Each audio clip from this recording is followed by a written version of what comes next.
Since their creation, landmines have played an important role in warfare for defending armies. The First World War would see mines deployed, but it was during the Second World War where machines, in particular tanks, would be used to clear large areas of these devastating weapons. But how effective were they?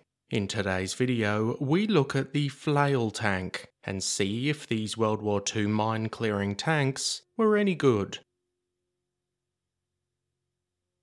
If you enjoy this video and want to see more, hit that subscribe button. It's free and really helps the channel reach more history lovers like you. In 1941, the extensive use of landmines by the Germans became such a problem for the Allies that the British began experimenting with different ways of clearing these large minefields. Previously, the only way to clear a path through was with manpower, each soldier using his bayonet or anything else long enough to prod into the ground in order to locate each individual mine. This was an effective way to clear the area, but it was incredibly slow. Not only that, it was also very risky for the soldier. Metal detectors were another step in the right direction, but there needed to be a quicker way to remove multiple mines in a shorter time. Experiments had been carried out using tanks with large rollers fitted to the front. These had some advantages, but ultimately when the roller took enough hits, the whole thing needed to be changed out. Enter the Fla Tank. This was first designed by a South African soldier named WWII, who assisted in the final draft. The main design was affixed to a Matilda tank with a rotor on two arms set a few feet in front of the tank. The rotor consisted of a metal drum with chains attached and metal balls on the end of each chain. As the drum rotated, the chains would spin around, striking the ground. The idea was for the tank to drive into a minefield, and once rotating, the chains would hit a mine and detonate it away from the tank. When it was safe to do so, a replacement chain would be affixed.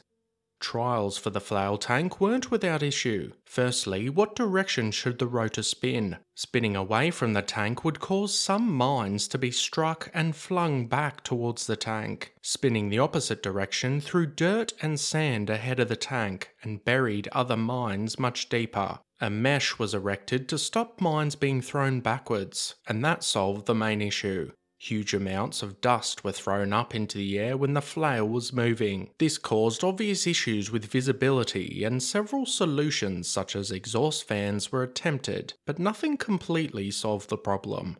The US version was mounted onto a Sherman tank and known as a crab. These were just as effective, but had the problem of needing to point the main gun away from the flail while it was spinning. This meant that when operating, the tank couldn't defend itself. The solution to this was to work in teams. 5 Fla tanks would be sent out to clear a minefield. 3 would move forward side by side, and 2 in reserve to provide covering fire. The crab had some extra features. Cutters were added to the rotor, which allowed it to cut through thick barbed wire without becoming tangled. The arms were able to move up and down with the ground in order to clear up mines hidden in ditches. 2 bins at the rear of the tank were filled with chalk and dripped out slowly to mark the outer edges of the safe area for troops and vehicles to move along. It also had the ability to drop smoke grenades or push illuminated poles into the ground for visibility in the dust.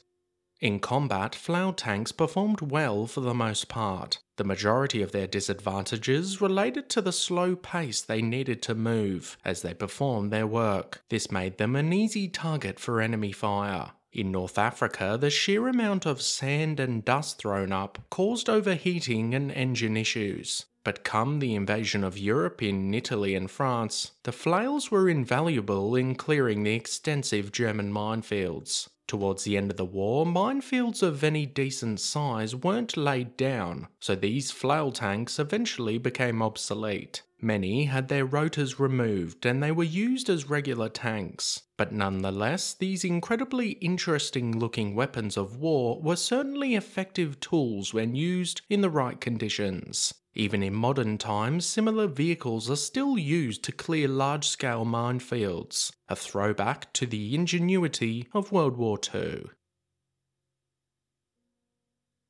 What did you think of the World War II mine-clearing tanks? How would you react if you saw one driving towards you? Let us know your thoughts in the comment section down below.